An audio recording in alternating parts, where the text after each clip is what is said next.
Hey, it's 11:40 The Bet and Audacy Sports. And a while back, we had a show on here called The Playmakers. And truth be told, it was given to us and we rolled with it. But joining us now is an Audacy NFL insider who earned that Playmaker title, Hall of Famer Michael Irvin. Michael, thank you for joining us. And I promise you, this is going to be my only Cowboys question. So let's get it out the way.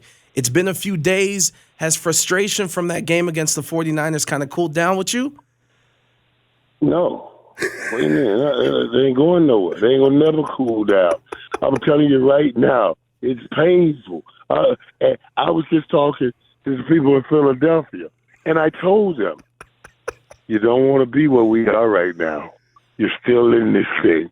You know what I'm saying? You don't want to be where we are, where you're out of the playoffs, because this is no fun. You guys are saying right now we got a big game this weekend. All we're saying is, man, we're gonna have to. We can be able to watch some good games this weekend, but we don't have nothing. We don't have anything. We're out. You don't want to be out. Yeah, I can bet those people in Philly kind of enjoyed hearing that from you. And look, before we get to the frustration that we have here in Vegas with the Raiders, I got to ask you, because this is the first time we've talked with each other, and obviously you've been doing TV a long time post your playing career. This run with Stephen A. Smith, and you've been doing it a minute, but this past year and a half is must-see TV. Is it the funnest you've had doing TV in your career? That's funny, man. Yeah, that is funny. Excuse me. Because, I've been on, I guess I've been doing it for, about a year and a half. I've been doing it a year and a half over there. But Stephen A. and I go a long way back. We started at Best Damn Sports Show back in '99. Fox Sports Net, baby. By Fox Sports Net. Yes, started way back then. It was such a great show. Stephen A., he always told me about some of the things he wanted to accomplish. And you told me about a man that has some distance travel, because I always tell people I measure men at distance travel. People see him and see his success.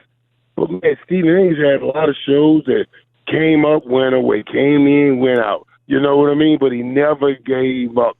And that's what I respect about it. And I am having a lot of fun. Because on Mondays, I never really had a post-game show. I did mostly pre-game shows. So having now a post-game show like that, man, it's so much fun. No, it's definitely, like I said, it's must-see TV. And I asked you, first question, frustration with the Cowboys. Now let's talk about the frustration here with Raiders and Raider Nation. And I want to take you back to the game at Pittsburgh. You were on the call for NFL Network.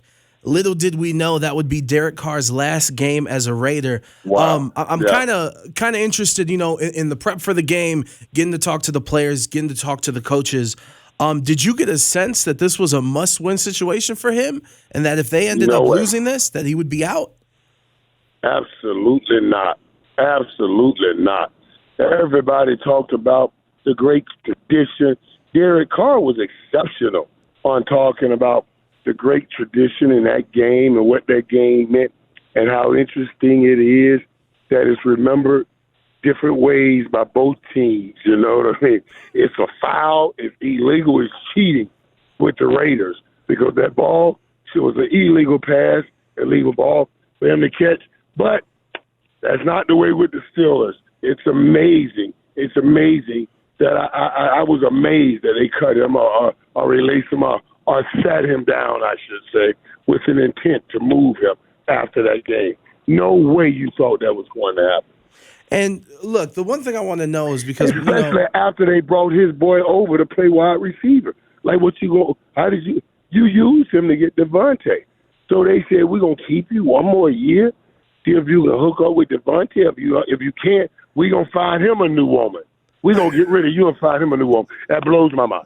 And we're going to talk about that new woman, that future quarterback for the Raiders. But one thing I do want to ask you is, you talk about Devontae, you talk about the new coaching staff. Josh McDaniels, obviously offensive-minded. Josh Jacobs worked his ass off this year, ended up winning the rushing title. With all these pieces, and yes, I know there were injuries on this team, but it's football. It happens to every team. How could Derek Carr end up having his worst season of his career 9 years in with these pieces? That blows my mind. That blows my mind. And I placed it all really let's think through this now, guys. And I don't know what system Derek was in, but I do know the system that he was supposed to be going to. That Josh McDaniels, that New England Patriots system, and I never played it. It's supposed to be very difficult, very difficult. You know, I remember hearing about Ocho Cinco having problems picking it up, but you don't see that usually from a quarterback position. But you know, as I know, Tom Brady's out there lurking. Let's be real. There were talks about Tom coming to the Raiders a while ago, and all that information that got out by Dana White, and you know that got squashed. So maybe they rolling that back around again. And yeah, that's honestly what I think is the main thing. And obviously, you got Aaron Rodgers again with rumors of what he wants to do and talking about I might be retired, or well, hey, Packers probably don't want to pay me, so I might have to be traded. They got a top 10 pick for the Raiders. You got Jimmy G out there, but a lot of people are focusing on going all in for Tom Brady, who declined this season, and rightfully so. He's 46 years old. So my question to you, Playmaker, is should the Raiders go all in on trying to bring Brady here to Vegas? And this is the only thing. The only way I would bring Brady to Vegas is if he's going to run that offense that he won 7 Super Bowls there. You know what I'm saying? That's it. And it's an offense where it's more about the quarterback's decisions as opposed to the quarterback's arm strength. Tom always played the game inside out. The Gronks, Wes Welkers, my boy the Julian Edelman, they sustained Tom. Godwin tried to do it over there, but, you know, he didn't have the tight end. He didn't have the front of his offensive line. All those guys got hurt preseason. You know, the center, the guards, all of those, right where he played his game. So if those things are missing for Tom, it's going to be a tough set. But you guys have the players. You have the tight end. You have the Wes Welker-like player, and even the great outside receiver. It's just a matter of being able to shore up that offensive line and playing some better defense. And before we get to these Final Four teams and seeing who's going to end up playing in the Super Bowl, my last question regarding the Raiders is, you know, we're hearing whispers. Reports came out earlier this week that Josh McDaniels, Dave Ziegler, they quote-unquote want to get their own guys, meaning Darren Waller, Hunter Renfrow might be traded. And if you go back to when Josh McDaniels was in Denver, he ended up getting rid of Jay Cutler. He's already done that with the quarterback here with the Raiders. He ended up getting rid of Brandon Marshall. It seems like some of these things are repeating themselves. So my question to you is, should Raider Nation be concerned about Josh McDaniels heading into year 2 for him as head coach of the Raiders? Well, a lot of times, guys, what you do, what you see, I remember when Chan Gailey came in, new coaches try to come in and they do certain things to show that they have control of the team. You're getting rid of a player that you know can still play, meant a lot, but everybody's gravitating towards him and you want that control.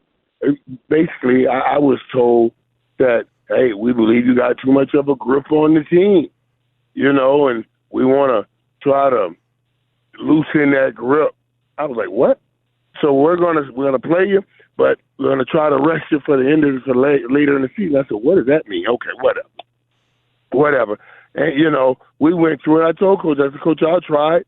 If it doesn't work, just know you and I both gonna be looking for a job. Obviously, I got hurt. I got hurt that year with my neck, and I was out of that job.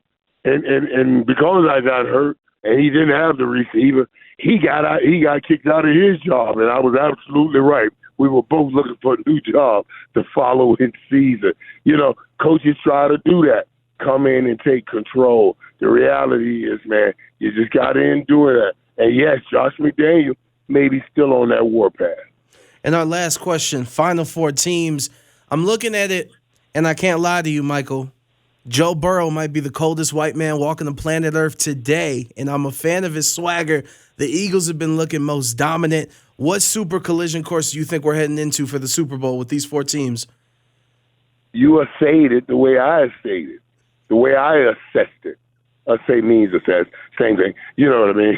Yeah, but the same way.